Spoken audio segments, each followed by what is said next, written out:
speaking beyond our borders, on land, on the seas, and in the air.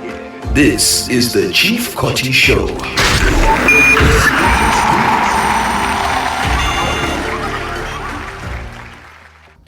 Well, thank you for making the Chief Koti Show your choice. Welcome to yet another exciting, transformative conversation dedicated to reshaping the global narrative of Africa. I am your host, Chief Koti. I am thrilled to be joined by the esteemed visionary and president of the Africa Focus series, Sucex Bright from Nigeria. Together, we will embark on a journey to unravel the multifaceted layers of Africa's untold stories, as well as extraordinary potential, which coincides with the celebration of Africa Day this week. And in the episode, we are set to delve into how Africa's vibrant tapestry of trade, politics, as well as economics serves as the bedrock of its growth and global influence. So, Sucex Bright, you might wonder, he is the founder of the groundbreaking Focus Africa series project, which is operational in 27 countries and is poised for further expansion. And he brings a wealth of experience to the table. With a career which spans over 15 years in various sectors, which include banking, medicine, as well as energy, Sucex offers a unique blend of insights drawn from Africa and European perspectives. So discover with us the innovative strategies and impactful initiatives which are spearheaded by Sucex and his team that are fueling a paradigm shift into how Africa is perceived globally. So join us as we unravel this remarkable journey and tap into his informed perspectives on this edition of the Chief Koti Show. The Chief Koti Show. Welcome along, my brother, to the show, and thank you so much for joining us. We really appreciate you here on the show. If you could just share with us where this idea came about and how you came to do what you're doing. What is it about and what inspired you to start this initiative? What was it about? We looked around, a couple of people from different countries. We looked around and see how the story of Africa is being told in Europe, in America, in the West generally. I mean, I used to give a simple example. When you turn a camera to Europe, to America, they choose to show you everything that is beautiful about their continent, everything that is beautiful about their leadership, about their processes. But when they turn the same camera to Africa, they show you everything that is wrong. How we are black monkeys, how we cannot do anything on our own. There is no development. They choose not to even go to our cities. They show the villages, the monkeys, and they look at us from that mirror, from that perspective. So a group of people came together in 2017 and decided to re-engineer the global impression of Africa with the aim to beam to the world the success stories of our hidden heroes. Major objective was to bring to limelight, to the fore, the rich mineral deposit, economic opportunities, the cultural heritage in the continent, and the people with massive potentials to turn things around, which we already have in large numbers in these developed countries. That is what we've been trying to do since 2017, and as of today, we've already expanded to 27 countries where we have presence and counting. Actually registered in many of them, either through their corporate affairs commission or through their civil society organizations. So in these countries, most of the things we do majorly is conferences, trade exhibitions, advocacy, and community impact projects. I've seen you've done quite a number of events that include investment forums, tourism forums, quite a diverse number of events that you've run, something that focuses on women and things like that. What are the specific goals in the interim as far as you're re-engineering the global impression of this beautiful land called Africa? First, our goal is to change the narrative around how business is done in Africa, how African people, African society is seen by the world. So we want to change that narrative by projecting the excellence found in the way we do things, even the innovations that are our own, that we can own and say, this is our own process, this is what has helped us. So this we do, like I said earlier, these are the things we do And the channels through which we do them are through conferences, trade exhibitions, advocacy, and community impact. We've done quite a lot in the last 5 years, which includes that we have launched officially the Focus Africa series in many countries already.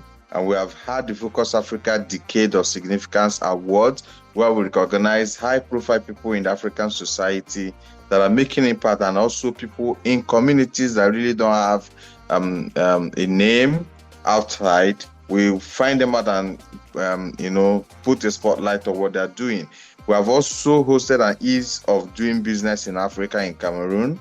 We've done the Leading and Emerging Women Conference in Nigeria, Women in Leadership and Governance Retreat in Kigali, Rwanda.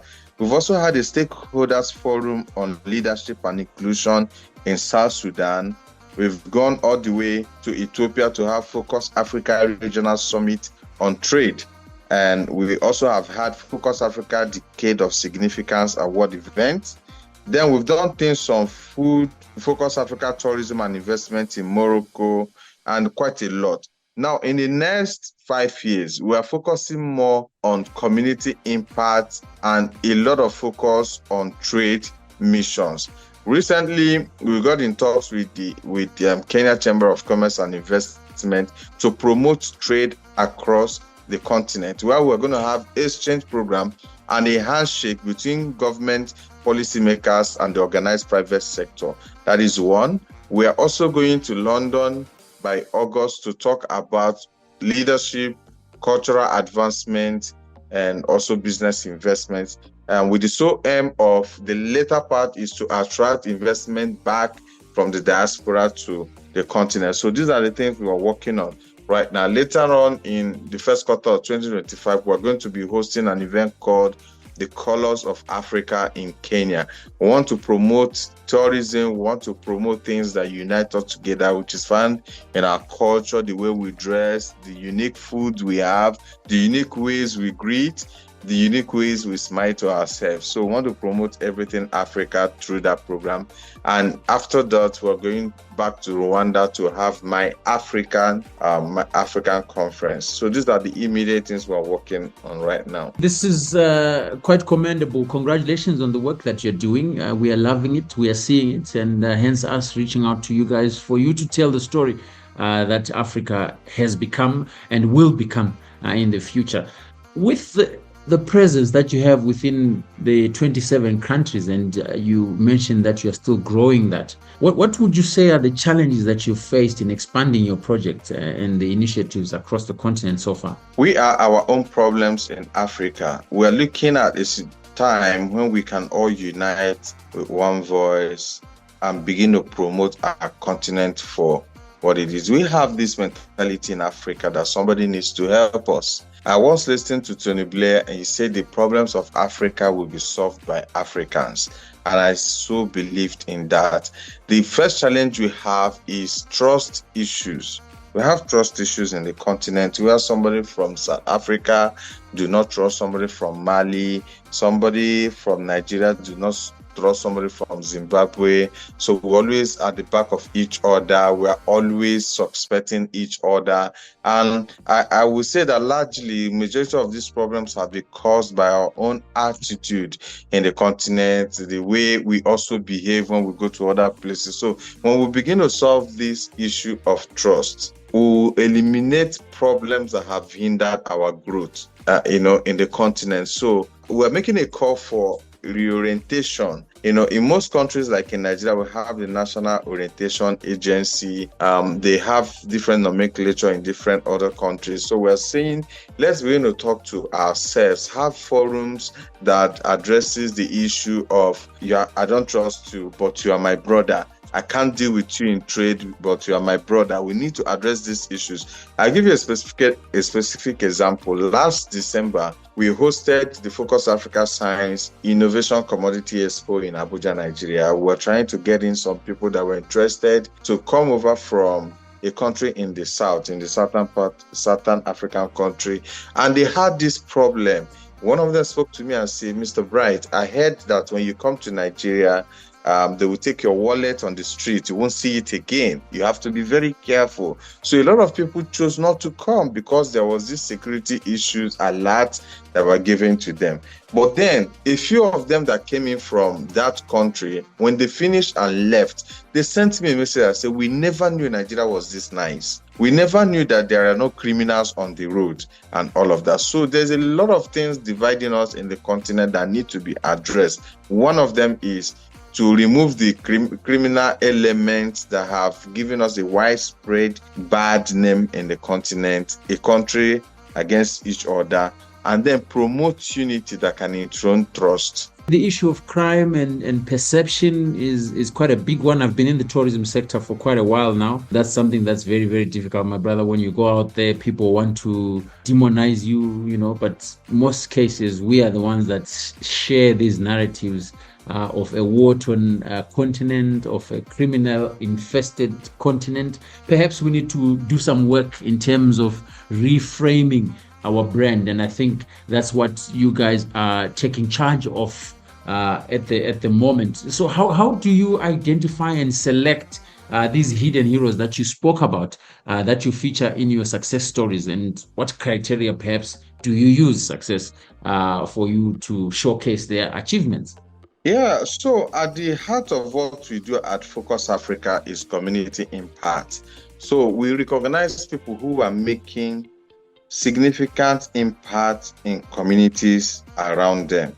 So this we do through our yearly Decade of Significance Award event, looking at the past 10 years, what you have done, whether as a government official, whether as a business person, humanitarian, every field you look at it. So for our individual award, we use the platforms to recognize exceptional leaders who have impacted positively on their environment, building people and creating institutions for growth through purposeful leadership.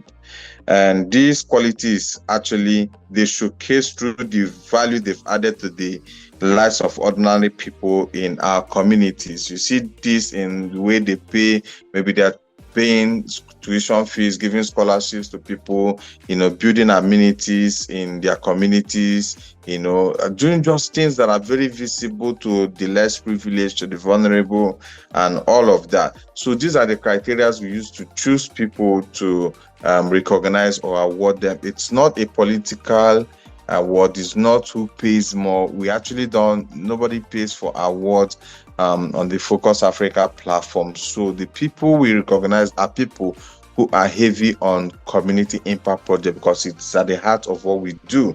And for brands and organizations, we also present this international award to them in relation to the work and achievement and the impact they made to their host communities and beyond. For instance, in some countries where you have the big oil and gas companies, you see them take up resources from those states where they are resident in, but they give back, whether they are doing water for them, solar energies, and all of that. So we look at the impact these organizations are making in those communities. That's how we select them.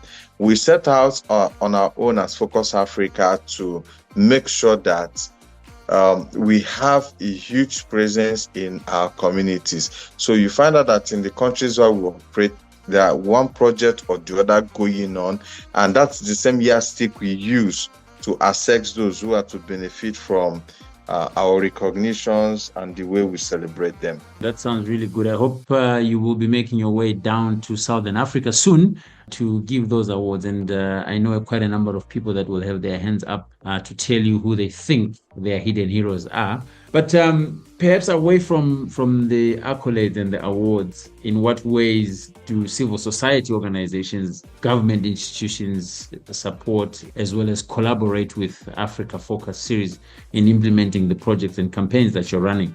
Yeah, so we have strategic partnership opportunities for government, for civil society organizations. We'll be working with a number of them for a while now. So we've developed projects like Focus Africa Under 45 CEO Roundtable, where we talk to people in businesses, look at the opportunities, look at the ecosystem, and talk about our businesses as business leaders and also change makers. We don't just do business. We, through our businesses, make changes in our communities through leadership, through innovation and resilience. These are the things we do. So we partner with, first of all, government, then business, organized private business sector and civil society organization. So these partnership opportunities are there. We've done this quite a number of places. Like in South Sudan, we are partnering with Jemanunukumba Foundation in South Sudan and reaching out to communities. We are doing this with Sparkle TSA in Cameroon. Back in Nigeria, we have a strategic relationship with Raw Material Research Council of Nigeria, where we are doing a strategic brand visibility and promotion of what they stand for. In Nigeria, the RMRDC is focused on everything raw material in Nigeria, whatever that you produce in Nigeria, where the raw materials are found and all of that. So we use our platforms to give a public, we promote what they are doing to the public to see what they do. We also have a strategic business advisory and support from AFCTA Business Forum platform for young professionals who are going into business. There are a lot of them in career, there are a lot of them in business in West Africa and in so many other African countries, especially in Rwanda. There are small-scale business holders. So we're partnering with the organizations. In Rwanda in 2022, we partner with Rwanda Development Bureau. Right now in Kenya, we have that contract signed between us and Kenya Chamber of Commerce and Investment. Just recently, about a week ago, we are talking with Be Leisure in South Africa to also have a strategic partnership with them. These are all efforts we are making to have a foothold in different countries and extend what we are doing at Focus Africa to them. But specifically also, at Focus Africa, we have launched projects like Focus Africa Forum on Professionals, which we call FAP. We have the Focus Africa Women Forum, which is one of our strongest projects at Focus Africa at the moment. And we also have the Focus Africa magazine, which tells the stories of African people, our brand, our culture, beaming to the world the success stories of our hidden heroes. This brings to the fore what they are doing, their achievements to promote Africa. So these are some of the platforms we have at the moment that are making impact across the continent.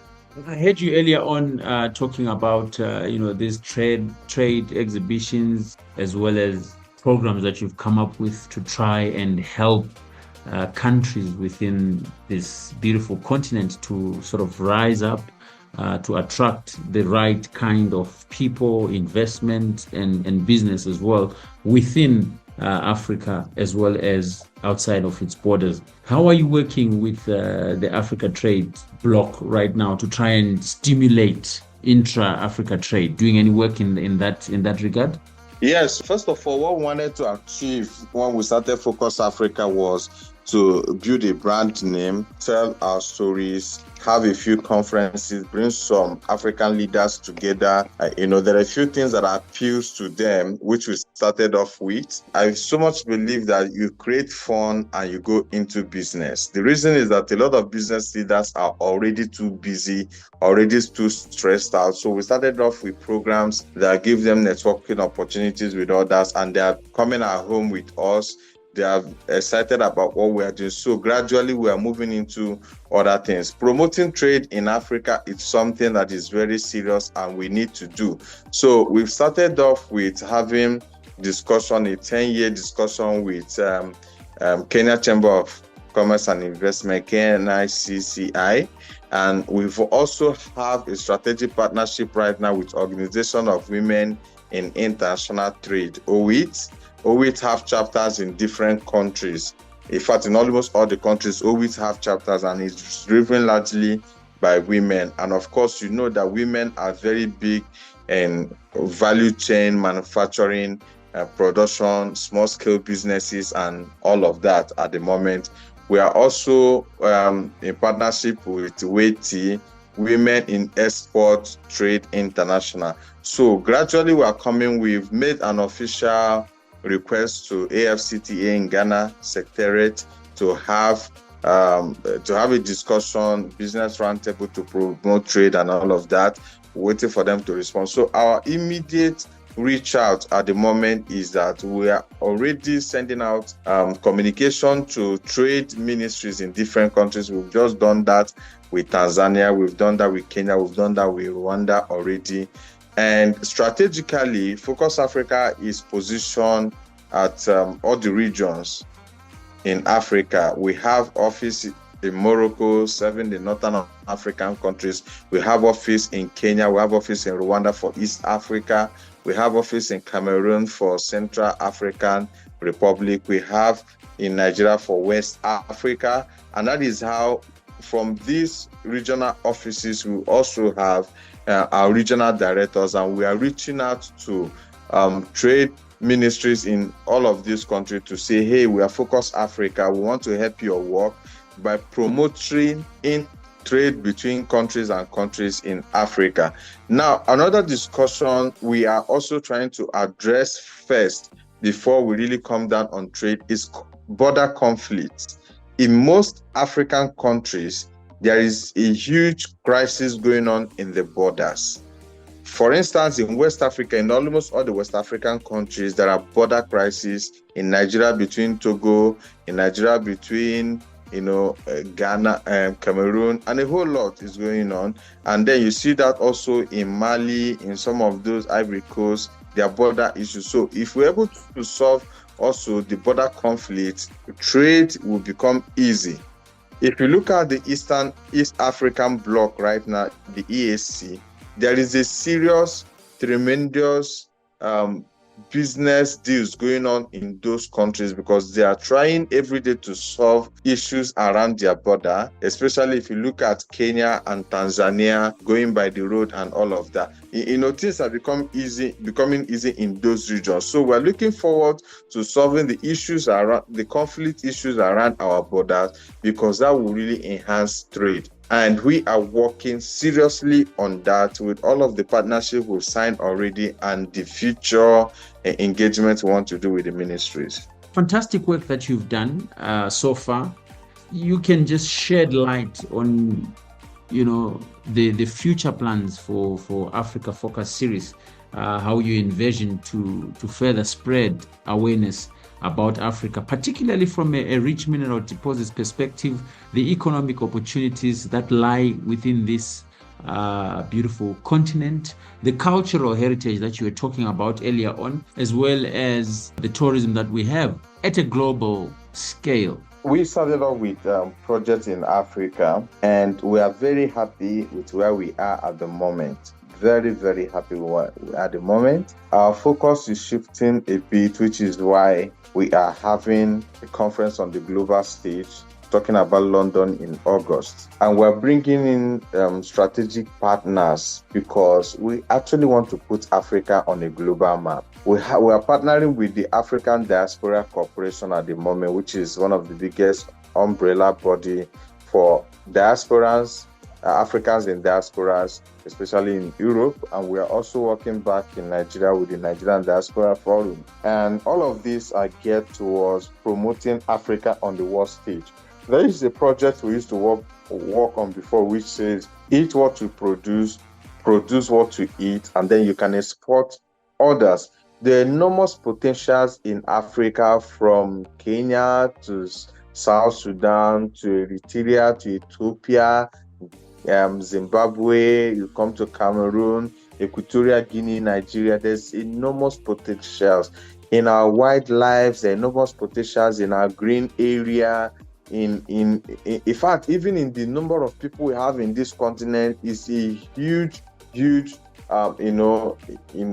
advantage for anybody who wants to do business in Africa. So one, we're trying to put our house in order, and then we tell the world that these are the things found in Africa. They already know most of the things that are used to produce things that they export back to Africa got to for Africa in the first place. I was doing a trip to Cameroon some years back. From Yaoundé to Douala was 4 hours then. We were getting gas at the station, and I went into the store at the gas station and I bought a chocolate, Mambo chocolate. It was so nice that when I got to Douala, I looked for that some mambo. I did not see it. I said, what's the problem? Why don't we have mambo in Douala? They say, oh, there are Swiss companies operating in Ghana. They are producing more than the local organizations and all of that. So that's why you cannot really see this everywhere. You will see Swiss chocolate just everywhere. And I'm wondering, if we're putting as much effort in promoting our local organizations to produce the capacity, we can export to other countries. But you see, when we don't put ourselves together, even doing a handshake on the global stage might not be as effective. So I'm actually an advocate of we coming back home, harmonize what we have, put them together before we go out. Now, the reason why we at Focus Africa are doing a conference in London at the global stage is because first we want to harmonize Africans in diaspora to think home, to look back home. When they look back home, invest their funds back home, get involved in how businesses are done, get involved in how governments are run, bring in their expertise and improve the process back in Africa. Then we can now launch out to the global stage and be on New York Stock Exchange and all of that. So that's very, very interesting there, Success. Sorry to cut you, but the Ghana story, the returning home from the diaspora perspective, it would be nice to have that from an investment perspective, or also collaborating with those people who are out there in the faraway lands to come back home and perhaps assist in these kind of movements, don't you think? Which is what we're doing, which is why before this interview I'm having with you, we already have a conference to hold in London. And like I said, the major objective of that conference is not just to go to London and show off, because we have some good places in Africa that we could hold international conferences and it will be all right. But the major reason why we're going to London is to galvanize Africans living in diaspora in the whole of Europe to say, look, it's time for us to invest back home.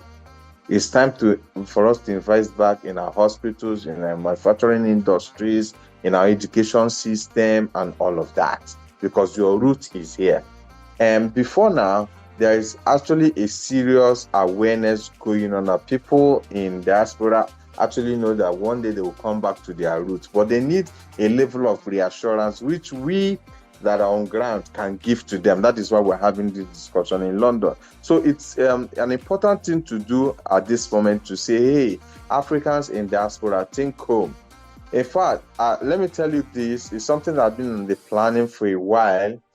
It's not in the public, but I'm going to tell you, I might not give you the exact picture, but we're working on a project that brings Africans to Africa annually. We have structured that program. A lot of them knows, from Canada to Australia to US. A lot of them knows that we're working on this. We have leaders that will set up in different countries to become the contact people in those countries to drive this once it is officially announced. So by last week in November 2025, you are going to see it happen in Africa, where we're going to have the large representations of Africans in diaspora come to a particular country for this project I'm telling you about. After 3 days or 4 days of that project, they can go back to their countries and go back to where they came from. So we already have these things in place because we want to drive massive FDI back to Africa. What message would you like to convey perhaps to the individuals and organizations who are interested in supporting or partnering with Africa Focus series to amplify the positive narratives that you are currently disseminating about Africa? We have a huge platform that can accommodate everyone. I was reading an article on World Economic Forum in Davos. I found out that World Economic Forum was started by one man, and today everybody wants to be in Davos for World Economic Forum. Reading that story just made me know that we could actually build a project in Africa that all of us can be proud of. All of us can look at and say, oh, we're repositioning Africa through this project for the future of our children, for even our own future that are still here. So I want to call all Africans to unite and pursue every cause that will make Africa work. There are a lot of issues in Africa that only we Africans can solve. Issues around trade, issues around currency, issues around trust, issues around border conflict. Let's all join hands. In Focus Africa, for instance, we welcome a range of people from diverse backgrounds that work with us. For instance, in our board, we have Mrs. Alengi Silva from Nigeria, who is the chairperson of the Focus Africa Foundation. We have Hajia Miriam, who is also from Nigeria. We have Larry Jones, an African who lives in London, who owns London Academy Business School. We have Rick Chinje from Cameroon. We have Jemanunu Kumba from South Sudan. We have Kelechi Anyanwu from Rwanda. We have Senat from Libya. We have Professor Mukube from Cameroon. Fatmata from Sierra Leone. All of these people are in our board, and many, many other people. Josephine from Congo, Botswana Mbewe from Zimbabwe, Tabisile from South Africa, Zanel from Botswana. So we have a huge platform that welcomes people from diverse backgrounds, and our sole aim is to unite Africa for productive reasons, to unite Africa for progress. It is possible. It is possible that we work together and eliminate the fears, the insecurities, the trust issues that we have between the West and the South, that we have between the North and the East, and we can have a prosperous Africa. This is possible. So I want to encourage everybody to put hands on the deck. You are talking to me today from Zimbabwe, and I'm so excited when I was told that we're going to have this discussion.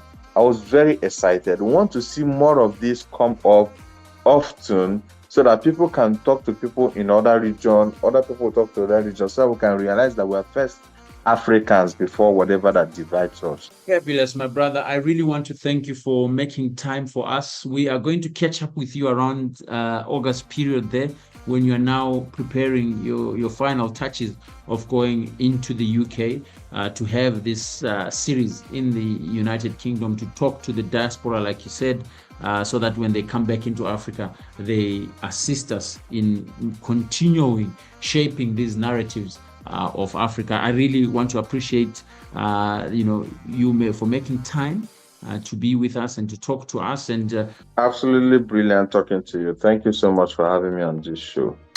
The Chief Koti Show. That concludes today's episode of the Chief Koti Show, where we embarked on a journey to reshape the global narrative of Africa with the esteemed president of the Africa Focus series, Mr. Sucex Bright from Nigeria. As we celebrate Africa Day this week, we uncovered the layers of Africa's untold successes and potential, exploring the vibrant intersections of trade, politics, as well as economics that underpin the continent's growth and influence. So join us in celebrating Africa's resilience, determination, and diversity as we challenge the misconceptions and amplify the voices that embody the continent's vibrancy. Thank you so much for tuning in today's episode, and a special thank you obviously going to our guest Sucex Bright for sharing his journey and perspectives with us. To our listeners, guys, your support fuels our mission to bring you the conversations that inspire and drive positive change. Remember to subscribe to the Chief Koti Show on your preferred podcast platform and connect with us on social media for more updates and exclusive content. So you want to stay engaged with us on those platforms as we continue to spotlight stories and strategies that make a difference in Kush, as we used to know it, now known as Africa. Until next time, keep dreaming big and embracing those boundless opportunities that await. I am Chief Koti Zwashu Fano Akonao Naiwe Rofuno Dinifuna Zone. And Speaking beyond our borders, on land, on the seas, and in the air. That was the Chief Koti Show.